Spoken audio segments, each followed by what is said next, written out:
Martha Robin Freitag is standing in her living room. Two police officers just left her house 10 minutes ago. She'd called them about her boyfriend David. She'd told them about the restraining order. She'd tried to explain that she was afraid, but her words came out scattered, confused. The officers looked at each other with that look she'd seen before, the look that says, "She's off her meds again." They told her everything would be fine. Then they drove away. Now Martha is alone in the house with the man she called the police on, David Callaghan, 52 years old, criminal record going back 3 decades. The man who'd told her multiple times exactly what would happen if she ever tried to leave him for good. "I'm gonna get your ass," he'd said, "and nobody's ever gonna find you." Martha hears him moving in the other room. She knows he's angry. She knows calling the police was a mistake. But what choice did she have? David appears in the doorway. He's holding something, a wooden axe handle, the kind you keep by the bed for protection. Martha's eyes widen. "David, please." He swings. The wood connects with her skull with a sickening crack. Pain explodes through her head. She collapses. Her vision blurs. She tries to crawl away, but her body won't cooperate. Then she feels his hands around her neck, a rope, tightening. She can't breathe, can't scream. Her lungs burn. Her vision darkens. The last thing Martha Robin Freitag sees is the face of the man she'd loved for 16 years. The man who's now strangling the life out of her. 10 minutes after police left and told her she'd be fine. Here's what makes this case so disturbing. Martha Robin Freitag didn't just disappear without anyone noticing. Her daughter Kim called her every single day. When those calls stopped, Kim knew immediately something was wrong. She went to the police. She told them her mother was missing. She told them David had made death threats. She literally told officers, "My mother said if I come up missing or dead, it is no accident." And the police told her not to file a missing person report. They said they weren't at the heightened alert level yet. They said Martha was an adult with schizophrenia who'd probably just gone off somewhere. They told Kim to call back if she heard anything. So Kim did what the system wouldn't. She investigated on her own. She tracked down David. She found evidence. She pushed and pushed and pushed until police finally had no choice but to listen. But here's the part that will make you furious. While Kim was desperately trying to get someone to take her seriously, David Callaghan was living in Martha's house, sleeping in her bed, forging her signature on rent checks, texting Kim from Martha's phone pretending to be her, and every single night he was burning evidence in the fire pit. The same fire pit where he'd buried Martha's body 30 days earlier. Neighbors smelled it. They saw the flames. They knew something was wrong. But nobody checked. Nobody looked. Nobody cared enough about a mentally ill woman with a history of domestic disputes to actually do their job. Until it was far too late. Martha Robin Freitag was born in 1965. By July 2018, she was 53 years old, living in a small house on Krause Street in Akron's Middlebury neighborhood. She wasn't wealthy. She wasn't famous. She was just a regular woman trying to navigate life with a serious mental illness. Martha had schizophrenia. Not the Hollywood version where people are violent and dangerous. The real version where your brain betrays you, where voices sound real, where paranoia feels justified, where medication helps but doesn't fix everything. Her cousin Stephen Burnett described her this way: very loving person, always smiling. Give you the shirt off her back if it was her last one. That's who Martha was when she was stable, when her medication was working, when the illness wasn't controlling her life. She was generous. She was kind. She was someone who cared about people. But schizophrenia makes relationships complicated.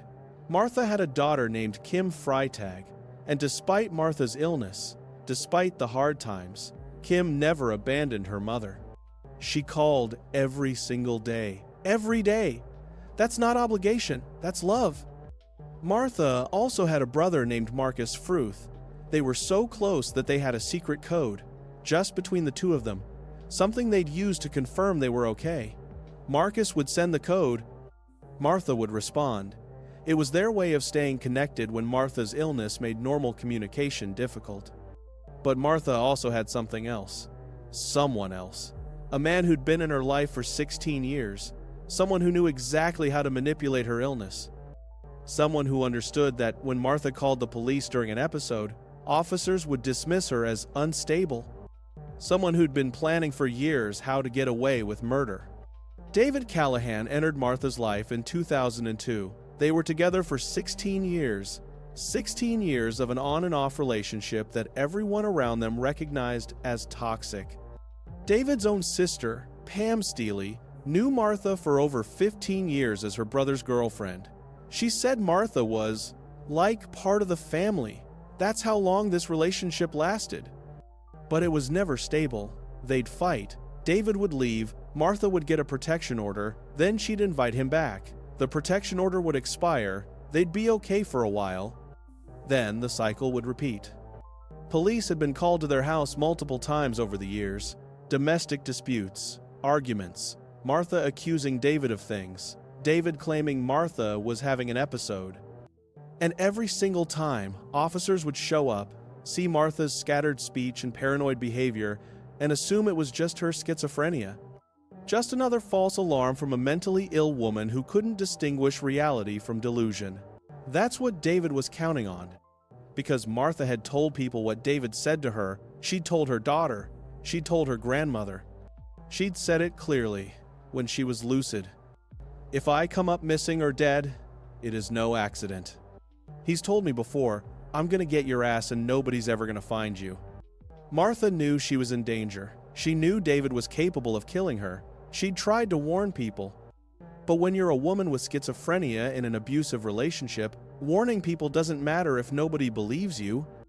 And on July 31st, 2018, Martha's worst fear became reality. David A. Callaghan was 52 years old in July 2018. He'd been in trouble with the law for almost 30 years. Court records show his criminal history in Akron alone dates back to 1989. 29 years of arrests, charges, guilty pleas, jail time, drug abuse, theft, criminal trespass, the kind of charges that show a pattern, someone who takes what he wants, someone who doesn't respect boundaries, someone who's learned how to work the system just enough to avoid serious consequences. By 2018, David had outstanding warrants. Minor charges he hadn't bothered to resolve. He knew if police ran his name, he'd be arrested. But he also knew that as long as he stayed at Martha's house and kept a low profile, nobody would come looking for him. That's important to understand. David had nowhere else to go. No money, no home of his own. He was completely dependent on Martha for housing, for food, for everything. And Martha knew it. According to what David would later tell police, that was part of their dynamic. Martha would threaten to kick him out during arguments. She knew he had no options. She knew he needed her more than she needed him. David resented that deeply. He'd tell people that Martha was impossible to live with, that her schizophrenia made her paranoid and accusatory, that she'd scream at him, call the police on him, get protection orders against him, then invite him back a few weeks later when she felt lonely. And there was truth to that. Martha's illness did make their relationship chaotic. The on and off pattern was real. But what David left out of that story was his own behavior, the control, the threats, the way he'd use Martha's illness against her. Because David understood something crucial. He understood that when Martha called police and sounded incoherent, officers wouldn't take her seriously. He understood that her history of false alarms and paranoid episodes gave him cover. He could do almost anything to her, and as long as she was the one reporting it, nobody would believe her. That's not accidental, that's calculated. David's own sister would later say something devastating about him.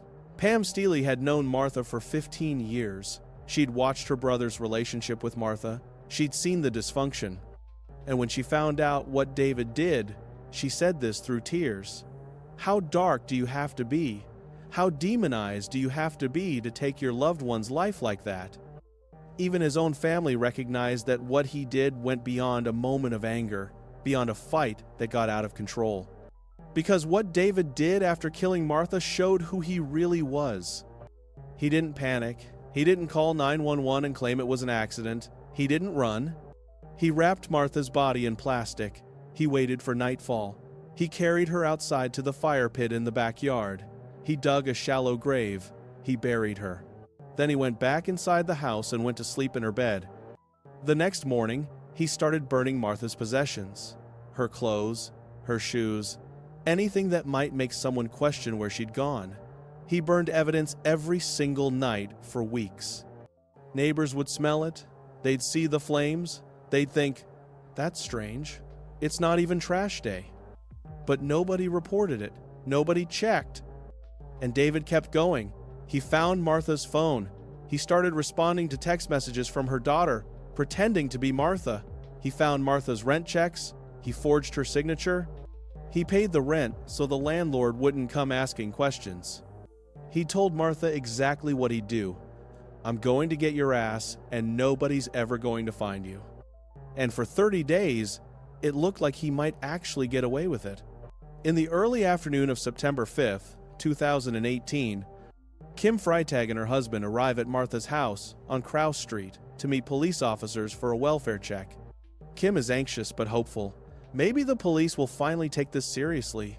Maybe they'll find something. Maybe they'll force David to explain where Martha is. 2 officers arrive. Kim immediately starts explaining the situation. Her mother hasn't answered calls in over a month. Martha called her every single day, and those calls stopped on July 31st. Kim's been receiving strange text messages from Martha's phone that don't sound like her mother at all. Kim tells the officers about Martha's boyfriend, David. She explains that Martha had problems with him, that he made death threats to her, that he specifically told Martha he would get her and nobody would ever find her. The officers listen. They take notes. But before they can get the full story, they hear a noise from inside the house. Someone's in there. One officer notices the sound. The air conditioner that was running earlier has stopped. Something definitely moved inside. The officers approach the house carefully. They knock, no answer. They call out, nothing. David Callaghan is inside, hiding in silence, waiting for them to leave. But this is where officers make their first critical mistake.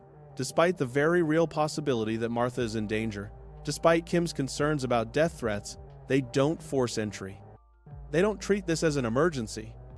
Instead, one officer tells Kim that they're not quite at the heightened alert level yet to force entry or do anything more aggressive. He explains that Martha is an adult. She has schizophrenia. She has a history of going off her medication and not wanting contact with family. Legally, hospitals can't even tell family members if she's checked in somewhere for psychiatric care. Maybe she just wants to be left alone. Kim pushes back. She explains that Martha calls her brother every day, her cousin, multiple family members. Nobody has heard from her in a month. This isn't normal behavior, even considering her illness. The officer acknowledges Kim's concerns, but essentially tells her there's nothing they can do right now. The suggestion is clear without being explicitly stated. Don't file a missing person report yet. Wait. See if Martha turns up. Kim, trusting that the police know proper procedure better than she does, agrees to wait. The officers leave. David remains inside, listening as the police car drives away. He's safe, for now. Over the next few days, Kim keeps trying. She calls Martha's phone repeatedly. No answer. She contacts the police again, telling them she's learned that David has been seen at a place where he works on and off. Officers follow up on Kim's tip. They locate some of David's co-workers at the property. The workers confirm they've seen David recently, 3 or 4 days ago. Maybe less. He's definitely still in the area. But the officers still don't seem convinced this is an urgent situation. They file their report and move on to other calls. A week passes, then another. Kim's frustration grows with each day. She keeps calling police. She keeps pushing for someone to take this seriously.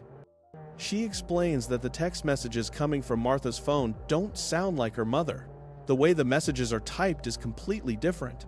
The phrasing doesn't match Martha's speech patterns. Finally, after repeated pressure from Kim, police agree to conduct another welfare check at Martha's house. But they make another critical error. They send a new pair of officers who aren't familiar with the full context of the case or the previous welfare checks. When these officers arrive at Martha's house and find nobody home, they check their computer system for previous reports. What they see confuses them. The notes indicate officers were previously at this location. The call came in as a missing person initially, but then the notes say the person checked okay and no report was filed. The officers assume that means someone must have already made contact with Martha. If the previous officers cleared the call without filing a formal missing person report, that must mean they determined where she was and confirmed she was safe. After just a few unanswered knocks on the door, the officers leave. They don't force entry. They don't investigate further. They assume everything has already been resolved by the previous welfare check. This is exactly why dissuading Kim from filing an official missing person report had been such a catastrophic blunder. The lack of a formal report in the system made subsequent officers think the case was already cleared and closed. The investigation quietly stalls. Days pass with no progress. The case effectively goes cold. But Kim doesn't give up. She can't. Her mother is missing and nobody with a badge seems to care enough to actually do something.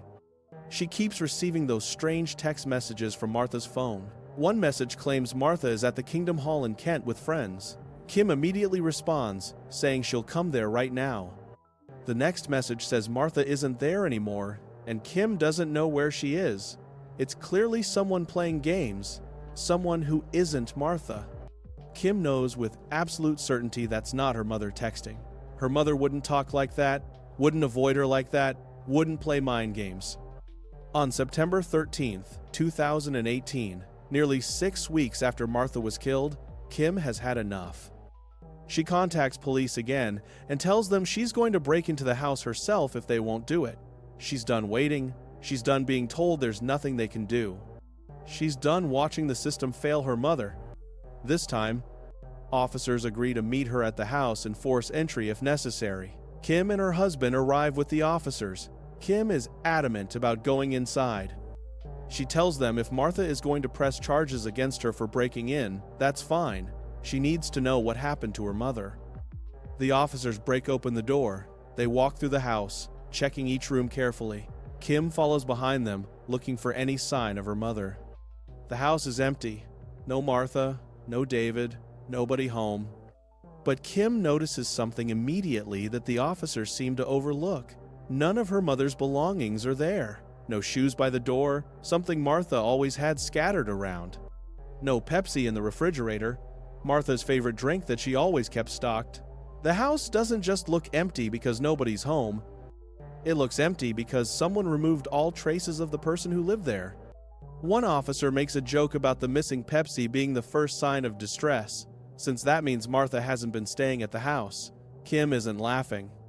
She tells the officers plainly that her mother has not been here and that David has done something to her. As they exit the house, one officer makes a comment to his partner, asking if he would have been surprised to find Martha dead inside or shoved somewhere in the house. The other officer responds that nothing really surprises him anymore, but when pressed directly, he admits yes, he would have been surprised to find her dead. Kim hears this exchange. She can tell from their tone that the officers don't really believe Martha is in serious danger. They think this is just another case of a mentally ill woman who wandered off and will eventually turn up on her own.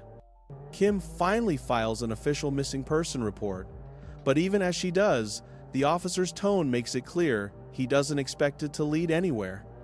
He tells Kim the report will be very vague given the circumstances. He suggests she should just let them know if she thinks Martha is somewhere specific and they can go check on her. Kim watches the officers leave once again. She stands in front of her mother's empty house, feeling completely hopeless. She's done everything right. She's reported her mother missing multiple times. She's provided evidence of threats. She's pushed and pushed and pushed for weeks. And the system has failed her at every single checkpoint. But one officer decides to do something the others didn't. Before leaving the area completely, he returns to the neighborhood and starts talking to neighbors, hoping to learn where David might be or when someone last saw Martha. He approaches a man who lives near Martha's house. The neighbor is familiar with Martha. He's seen her around the neighborhood before. The officer asks when the neighbor last saw Martha. The neighbor says, about 4 weeks ago. He hasn't seen her since then. Then the officer asks about David, Martha's boyfriend. The neighbor's response changes everything. He says he saw David just last night. He's been seeing him coming and going from the house regularly. This is the confirmation police desperately needed. David hasn't disappeared. He's been living at Martha's house this entire time. While Kim has been trying to find her mother, while officers have been assuming Martha went off somewhere by choice, David has been right there all along. Police immediately begin coordinating surveillance around the property. They assign patrol units to quietly monitor the area and wait for David to show up again so they can finally question him directly. 2 days later, on September 15th, officers spot a car parked beside Martha's house. The first clear sign of activity in days. They approach carefully. They knock on the door. After a moment, they hear movement inside.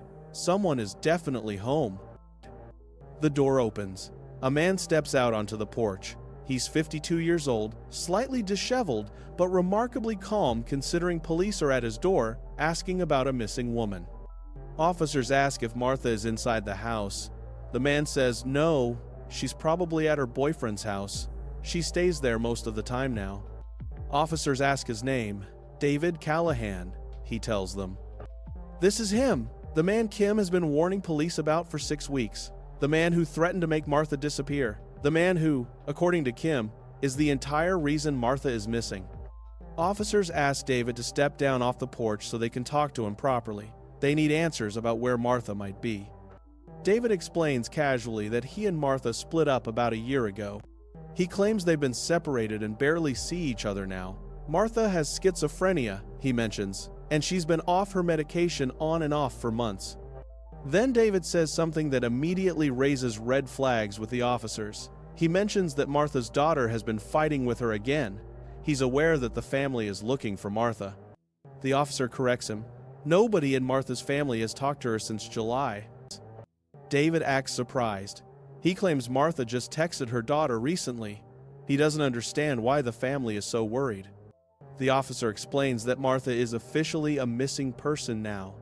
They need to locate her and confirm she's safe. David continues playing his role. He explains that Martha and her family have fallen out numerous times over the years. They've changed their phone numbers and not given them to Martha. The family has treated her horribly, he claims. Her not talking to them right now doesn't surprise him at all. He's trying to discredit Kim, trying to make it seem like this is just another dramatic episode in a dysfunctional family dealing with a mentally ill relative. But the officers already know something David doesn't realize they know. David has outstanding warrants, misdemeanor charges he never bothered to resolve. An officer asks David casually if he got his warrants taken care of. David admits he didn't. He needs to go downtown and deal with them at some point. Just a couple of misdemeanors, nothing serious. The officer tells David they're going to help him take care of those warrants today. Right now, actually. They'll walk through the house so he can grab some clothes, then he's going down to the station to get the warrants resolved. David realizes what's happening. He's being arrested. Not for anything related to Martha, just for the outstanding warrants, but he's being taken into custody regardless. Officers walk through the house with David, ostensibly so he can collect some belongings before going to jail. But they're also looking, observing, checking for any signs of Martha or evidence of foul play. David is handcuffed and transported to the Summit County Jail. He's only being held on misdemeanor warrants, but detectives know this is their opportunity. They can hold him temporarily on these existing charges while they build a murder case. They can buy themselves time to find evidence that will prove what Kim has been saying all along. What they don't know yet is that the evidence they need is already there, buried in Martha's backyard. They just haven't found it. While David sits in a jail cell, Martha's family receives something that will change everything. An anonymous message, no name attached, no explanation of who sent it or how they know. Just a simple, chilling statement. If he was going to get rid of someone, he would bury them in the backyard.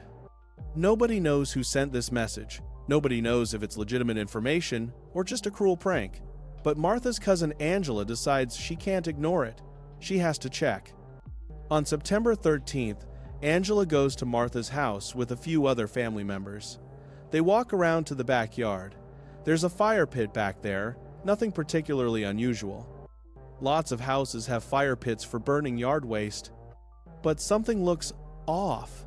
The dirt is loose, there's ash mixed in, it looks like someone's been digging recently and burning things repeatedly. Angela and another family member start carefully moving the dirt aside. They're not digging deep, just checking to see if there's anything unusual beneath the surface. Then they see something that makes their blood run cold. Something that looks like a body part, a knee, maybe, or an elbow.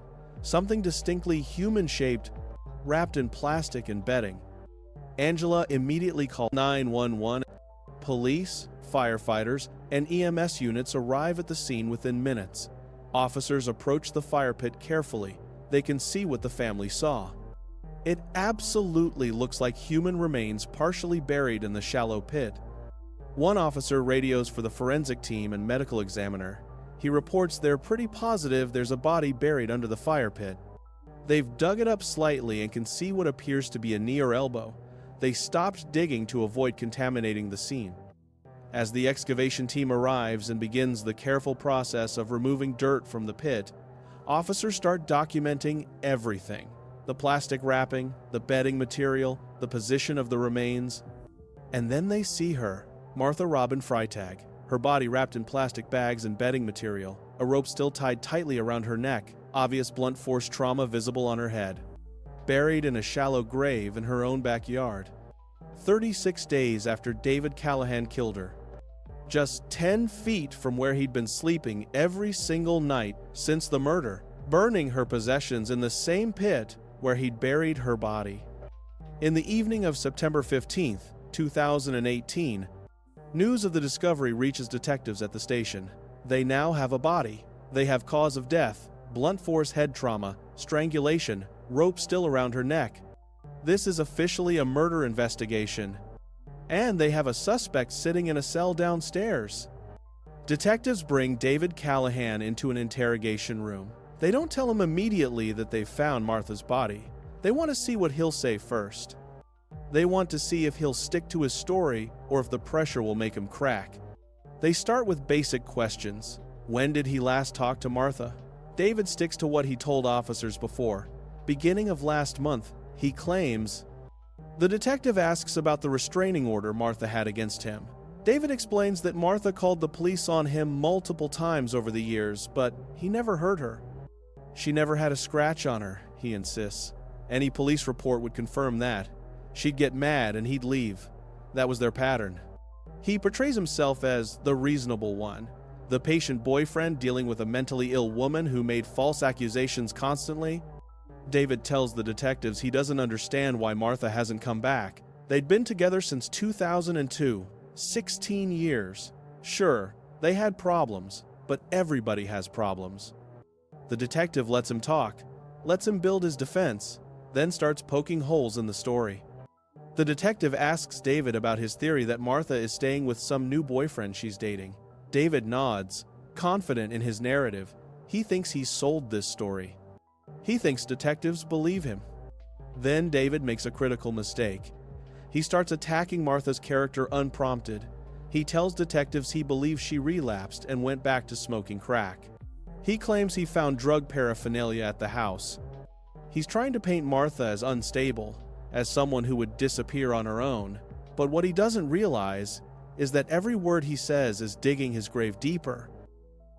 The detective brings up Facebook messages. David's demeanor shifts slightly. He's surprised. He didn't know police knew about the messages he'd sent from Martha's phone pretending to be her.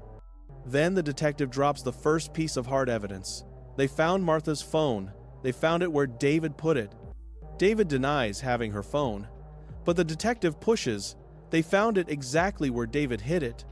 Why doesn't he just tell the truth? David gets defensive, irritated. His calm facade is cracking, but he's still talking, still denying everything. Detectives decide to take a break. When David comes back inside, detectives change their entire approach. They tell him they know everything. They know he killed Martha. They know he buried her in the backyard. They know he's been pretending to be her for over a month. The detective asks David directly if he's a heartless bastard, a cold-blooded killer. Because that's what people will think when they hear what he did. That he's an evil person who murdered the love of his life and deserves to spend every last day of his existence in prison. The detective leans forward and presents David with a choice. Is he that heartless, evil person, or is he someone who struggled in a 16-year relationship with a woman suffering from schizophrenia? Because no reasonable person in the world would believe David didn't harm Martha at this point. David sits in silence, staring at the table, the weight of what he did finally crashing down on him. His hands are shaking slightly. The detective offers to show David a photograph, presumably of Martha's body as they found it in the fire pit. David refuses to look. The detective tells him he knows what he did, suggests he should just admit it, that he'll feel better once he gets it off his chest, promises David can have a cigarette if he tells them what happened. After a long pause, David's shoulders slump. He's shaking. The facade he's maintained for 36 days is finally crumbling completely. And then he breaks. David admits he didn't mean to do it. His voice cracks. He says he got scared and just snapped. The detective stays calm, letting David continue. David describes how he choked Martha, how he used a wooden axe handle that had been beside the bed for a long time. He struck her first, then strangled her. The detective asks what happened after Martha was dead. David explains he took her body out back and dug out the fire pit. He buried her there. David tries to justify his actions even as he confesses. He claims Martha was relentless, that she wouldn't leave him alone, that she knew he had nowhere to go and kept arguing with him anyway. He gave her every dollar he had, he says, but it was never good enough. David insists he didn't plan for this to happen, that he was trying to work things out with Martha, that it was spur of the moment. But detectives know better. The systematic burning of Martha's possessions, the forged rent checks, the text messages impersonating her. All of that shows planning, shows consciousness of guilt, shows someone trying to cover up a murder, not someone who acted impulsively. With his full confession recorded, David Callaghan is formally charged with murder, abuse of a corpse, and tampering with evidence. A domestic violence charge is added later. His arraignment happens the next day, which was September 16, 2018. He initially pleads not guilty, hoping somehow his defense attorney can work a miracle. But as the evidence piles up over the following months, the body, the detailed confession, the neighbor testimony about the burning smell, Martha's phone found hidden in the house, the forged rent checks, David realizes he has no viable defense. On March 27, 2019, the day his trial is scheduled to begin, David Callaghan changes his plea. Guilty to all charges: murder, tampering with evidence, abuse of a corpse, domestic violence. There will be no trial, no jury, no opportunity for David to try to convince 12 people that Martha's schizophrenia somehow justified what he did to her. Just a guilty plea and a date set for sentencing. On May 6, 2019, Judge Allison Breaux presides over David Callaghan's sentencing hearing. He's 53 years old now. He's been in jail since his arrest 8 months earlier. That was the day when Martha's family finally gets to speak. The day when they can tell the court exactly what David's actions took from them. Summit County Prosecutor Sherry Bevan Walsh addresses the court first. She describes how David inflicted torture and incredible pain on the Freitag family. How he murdered Martha, then buried her and burned all of her possessions. She argues that he deserves to spend the rest of his life behind bars. Then, Martha's family members take turns speaking. Martha's daughter, Kim, doesn't make a statement at the sentencing. She's already said everything she needed to say. She spent 6 weeks fighting to get someone to take her seriously. 6 weeks watching the system fail her mother over and over again. She's exhausted, heartbroken. There are no words left that would make any difference. But other family members do address the court. They explain what David took from them, not just Martha's life, but their sense of safety, their trust in the system that's supposed to protect vulnerable people. Their belief that when you report someone missing, when you tell police about death threats, someone will actually listen and act. They talk about the 36 days of not knowing where Martha was, of hoping she was alive somewhere, of texting her phone and receiving responses, not knowing they were communicating with David, pretending to be her. The psychological cruelty of that deception, the way he manipulated their hope while Martha's body decomposed in the backyard. And they speak directly about David himself, about the man who slept in Martha's bed while her body rotted just feet away in a shallow grave.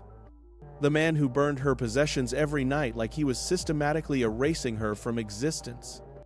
The man who thought he could get away with murder because his victim was mentally ill and he assumed nobody would care enough to look for her. Judge Bro listens to every statement. She's reviewed all the evidence. She's read David's full confession. She's examined his lengthy criminal history stretching back 3 decades to 1989. The sentencing guidelines for David's charges allow for a range from 18 years to life in prison. The prosecution requests life without parole. They want David to die in prison for what he did to Martha. David's defense attorney argues for leniency on his client's behalf. He points out that David ultimately confessed to the crime, that he expressed remorse during the interrogation, that this wasn't a premeditated first-degree murder, but rather a crime that occurred during the heat of an argument in a long-term toxic relationship. Judge Bro weighs both arguments carefully. She considers the brutality of the crime, the attempted cover-up, the prolonged deception, and David's criminal history. She also considers the mitigating factors the defense presented. Then, she announces her decision. David Callaghan was sentenced to life in prison with the possibility of parole after 18 years. It's not the absolute maximum sentence, it's not life without any chance of parole, but it's close. Judge Bro also designates David as a major violent offender, a classification that affects his conditions of incarceration and creates additional barriers when he eventually becomes eligible for parole consideration. David will be 71 years old before he can even submit his first parole application. And, given the brutality of what he did to Martha, given his detailed confession, given the systematic way he tried to cover up the murder and deceive her family, the likelihood of parole being granted is extremely low. He'll almost certainly die in prison. As bailiffs lead David out of the courtroom in handcuffs to begin serving his life sentence, Martha's family remains seated in the gallery. Some are crying. Some sit stone-faced. All are utterly exhausted by the 8-month journey from discovery to conviction to sentencing. They got justice, in the legal sense. David will spend the rest of his life behind bars. He'll never walk free again. That's something. But it doesn't bring Martha back. It doesn't undo the 6 weeks of being dismissed and minimized by police officers. It doesn't erase the trauma of finding her body wrapped in plastic in that fire pit. It doesn't heal the wound of knowing she died scared and alone, killed by the boyfriend she'd called police on just 10 minutes after those officers told her everything would be fine. Justice feels hollow when it arrives this late, when it comes only after every system designed to protect someone has already failed. As of 2019, David Callaghan is incarcerated in an Ohio state prison. He won't be eligible for parole consideration until 2037, when he'll be 71 years old. If he even lives that long. Martha's daughter Kim never got to see her mother again after July 31st, 2018. Never got to say goodbye. Never got closure while her mother was still alive. The last time she heard her mother's actual voice was that final phone call. After that, every text message, every response, every reassurance that Martha was fine came from David, pretending, lying, manipulating, buying himself time while Martha's body lay buried in the backyard. Martha Robin Freitag should still be alive. She should be 59 years old right now. She should have been there for her daughter's milestones, for family gatherings, for all the ordinary moments that make up a life. Instead, she's gone because the man she loved for 16 years decided she was too much trouble, too demanding, too mentally ill, too difficult to deal with. And she's gone because the system designed to protect women like her failed at every single checkpoint. Officers dismissed her calls as paranoia from a schizophrenic woman. They advised her daughter not to file a missing person report. They treated this as a low-priority case involving a mentally ill woman who'd probably wandered off. And while they hesitated, while they minimized, while they told Kim to wait and see, David Callaghan was living in Martha's house, sleeping in her bed, burning her possessions in the fire pit where he'd buried her body. Kim Freitag saved her own mother's case. She refused to give up. She pushed and pressured and fought until police finally listened. But by then, Martha had been dead for over a month. The system didn't save Martha Robin Freitag. Her daughter did, and that should never have been necessary. Thank you for watching. If you want more true crime cases where the system failed and families had to fight for justice, please subscribe. These stories need to be told. I'll see you in the next one.